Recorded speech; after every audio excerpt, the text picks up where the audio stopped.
Sinasabing nagsimula sa selos ang trahedya na nauwi sa pagkasawi ng isang kilalang guro mula sa probinsya ng Rizal. Ang insidente ay naging tampok sa mga balita at usap-usapan online. Ang biktima ay nakilala bilang si Mary de Guzman Manzanillo, 34 taong gulang mula sa bayan ng Rodriguez, Rizal. Ipinanganak siya noong 1991 at may dalawang kapatid na lalaki. Lumaki si Mary Ann na may mabuting asal at pananampalataya. Hinubog ng mga aral mula sa Mascap Christian Fellowship. Dahil sa kanyang determinasyon, nakapagtapos siya ng pag-aaral sa Marikina Polytechnic College. Batay sa kanyang social media profile, nagsilbi siya bilang guro sa asignaturang matematika sa Universal Evangelical Christian School. At kalaunan ay naging college instructor sa Kolehiyo de Montalban. Ang kanyang asawa ay si Herson Manzanillo, 37 taong gulang, isang barbero mula rin sa Rizal. Mahigit isang dekada na silang kasal at bago pa man yun, 7 taon na silang magkasintahan. Biniyayaan sila ng 2 anak na babae. Sa social media makikita ang larawan ng masayang pamilya. Magkakasama tuwing may okasyon at mahilig mamasyal sa iba't ibang lugar. Bilang mag-asawa, hindi rin nila nakakalimutang maglaan ng oras para sa isa't isa. Madalas silang magbanding sa pamamagitan ng pagbibisikleta papunta sa iba't ibang destinasyon. Bago pa man ang insidente, nagtuturo si Mary Ann sa Mascap Elementary School. Kilala siya bilang isa sa mga huwaran at tinitingalang guro doon at kapansin-pansin ang kanyang dedikasyon sa kanyang propesyon. Bukod sa kanyang pagiging guro, madalas ding magboluntaryo si Mary Ann sa iba't ibang proyekto na may layuning makatulong sa komunidad. Sa kanyang social media profile makikita hindi lamang ang kanyang pamilya, kundi pati ang mga estudyanteng malapit sa kanyang puso. Ayon sa mga nakakakilala sa kanya, si Mary Ann ay kilala sa kabaitan, pagiging magaan kasama at masipag sa trabaho. Halos lahat ay kaibigan niya at marami ang may mataas na pagtingin at pagmamahal sa kanya. Kaya naman, labis ang pagkabigla ng lahat nang pumutok ang balita tungkol sa malagim na sinapit ng huwarang guro. Noong Hulyo 23, 2025, kumalat ang balitang pumanaw si Mary Ann matapos magtamo ng maraming sugat mula sa pananaksak. Ang mas ikinagulat ng marami, ang itinuturong may kagagawan ay ang mismong taong minahal at pinagkatiwalaan niya, ang kanyang asawa na si Herson Manzanillo. Ayon sa ulat, bandang 7:00 ng umaga nangyari ang insidente sa kanilang tahanan. Habang magkasama silang nagkakape, nagkaroon umano ng pagtatalo ang mag-asawa hinggil sa isang Facebook post ni Mary Ann na naging sanhi ng pagseselos ni Herson. Sa kainitan ng pagtatalo nabuhusan umano ni Herson ng kape sa mukha si Mary Ann. Dahil sa matinding hapdi, napasigaw ang ginang. Sa gitna ng tensyon, kumuha si Herson ng patalim at sa mabilis na pangyayari ilang ulit niyang sinaksak ang kanyang asawa. Ayon sa ulat, nasaksihan pa umano ng panganay na anak ni Mary Ann at Herson ang nakakapanlumong pangyayari.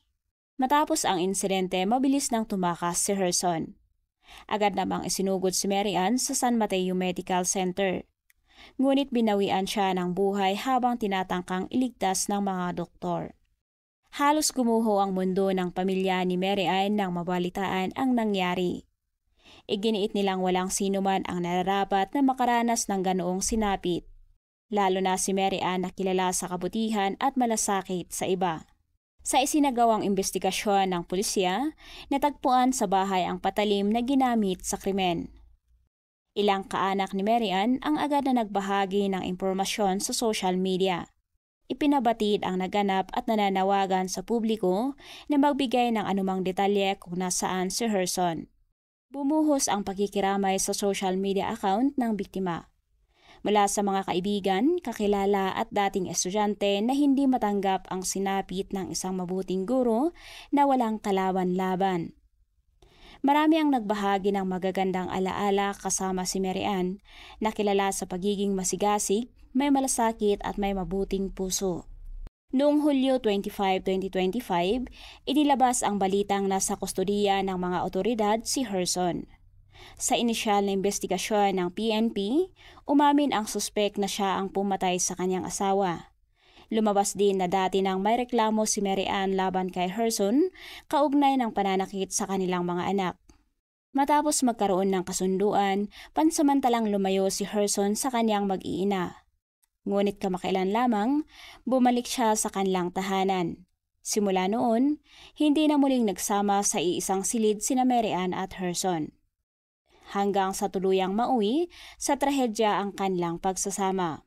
Sa kanyang pahayag, sinabi ni Herson na nagawa niya ang krimen dahil madalas umanong ginagabi ng uwi ang kanyang misis. Iginit din niya na nagkaroon sila ng mainit na pagtatalo. Ngunit may mas malalim pa raw dahilan na hindi na niya ibinunyag sa mga otoridad. Dagdag pa ng sospek, madalas daw siyang mapalayas sa kanilang bahay.